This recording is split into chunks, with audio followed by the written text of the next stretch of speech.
வணக்கம் அன்பு நண்பர்களே.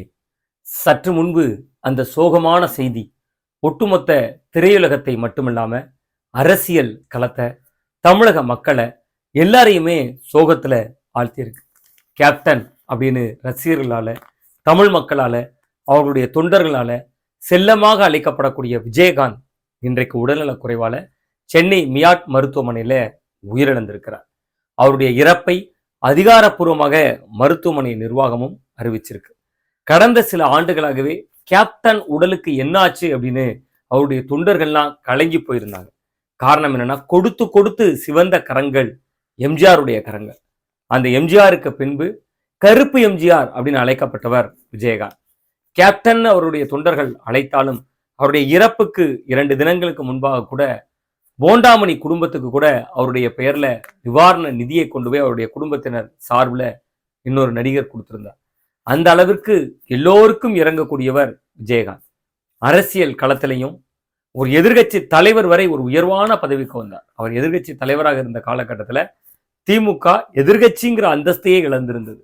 அந்த அளவிற்கு ஒரு ஆளுமையாக அரசியல் கட்சியையும் களத்தையும் இயக்கியவர் விஜயகாந்த் இன்று உடல்நலக் குறைவினால் உயிரிழந்திருக்கிறார். பல நல்ல உள்ளங்களை நம்மிடம் இருந்து பிரித்து சென்ற கொரோனா தொற்று இன்றைக்கு கேப்டன் விஜயகாந்தினுடைய உயிரையும் பறித்திருக்கிறது. அவருடைய இறப்புக்கு நுரையீரல் அலர்ஜி காரணம் என்று அறிவித்திருக்கிறது மியாட் மருத்துவமனை நிர்வாகம். அவர் கொரோனா தொற்றினால் பாதிக்கப்பட்டு ஏற்கனவே ஒரு முறை அவர் சிகிச்சை முடிந்து திரும்பி இருந்த நிலையில் மீண்டும் கொரோனா தொற்றினால் பாதிக்கப்பட்டு மருத்துவமனையில் சேர்ந்திருந்தார். முன்னதாக கடந்த நவம்பர் மாதம் 11ஆம் தேதி மியாட் மருத்துவமனையில் அனுமதிக்கப்பட்டிருந்த கேப்டன் விஜயகாந்த் டிசம்பர் மாதம் 12ஆம் தேதி மருத்துவமனையிலிருந்து பூர்ண நலமடைந்து டிஸ்சார்ஜ் செய்யப்பட்டிருந்தார். அதன் பின்பு தேசிய முற்போக்கு திராவிட கழகத்தினுடைய அந்த பொதுக்கூட்டத்திலும் கலந்து கொண்டார். அந்த பொதுக்கூட்டத்திலே அவருடைய மனைவி பிரேமலதா விஜயகாந்த் பொதுச் செயலாளராக உயர்த்தப்பட்டிருந்தார்.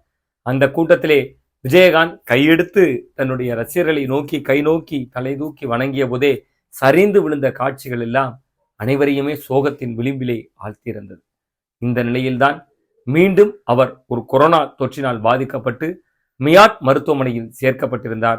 இன்று காலை அவருடைய உயிர் பிரிந்திருப்பதாக மருத்துவமனை நிர்வாகம் அறிவித்திருக்கிறது. மிக மிக சோகமான அந்த சம்பவம் இன்று நிகழ்ந்திருக்கிறது.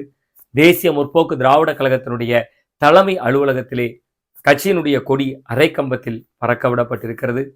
அவருடைய உடல், விஜயகாந்தினுடைய உடல் பொதுமக்களுடைய அஞ்சலிக்காக சாலி கிராமத்தில் உள்ள அவரது வீட்டுக்கு எடுத்து செல்கிற கண்ணீரான காட்சிகளை, ஆம்புலன்ஸ் வழியாக செல்கின்ற காட்சிகளை சாலையின் இருபுறமும் இருந்து கண்ணீர் ததும்ப பார்த்து கொண்டிருக்கிறார்கள் அவருடைய ரசிகர்கள், தொண்டர்கள். கொரோனா தொற்றினால் பாதிக்கப்பட்ட விஜயகாந்துக்கு வெண்டிலேட்டரில் வைத்து சிகிச்சை அளிக்கப்பட்டு வந்த நிலையில் இன்று அவருடைய உயிர் பிரிந்திருக்கிறது. விஜயகாந்த் உடலில் பல உடல் உபாதைகளை சுமந்திருந்தவர். ஏற்கனவே சிறுநீரக தொற்றினால் பாதிக்கப்பட்டு புதிதாக சிறுநீரகங்கள் மாற்றப்பட்டவர்.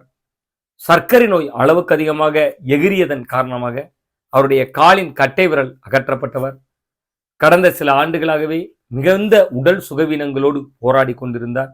71 வயதை இப்பொழுது தொட்டிருக்கும் கேப்டன் விஜயகாந்தினுடைய மறைவு தமிழ் திரையுலகிற்கு மட்டுமல்ல, கலையுலகிற்கு மட்டுமல்ல, அரசியல் உலகிற்கு மட்டுமல்ல, அவரது தொண்டர்களுக்கு மட்டுமல்ல, தமிழகத்தினுடைய எதிர்க்கட்சி தலைவராக இருந்த கேப்டன் விஜயகாந்தினுடைய மறைவு, ஆயிரம் பேருக்கு உதவிகளை வாரி வழங்கிய அந்த கரத்தினுடைய மறைவு உண்மையிலேயே ஒட்டுமொத்த தமிழர்களையும் சோகத்தில் ஆழ்த்தியிருக்கிறது.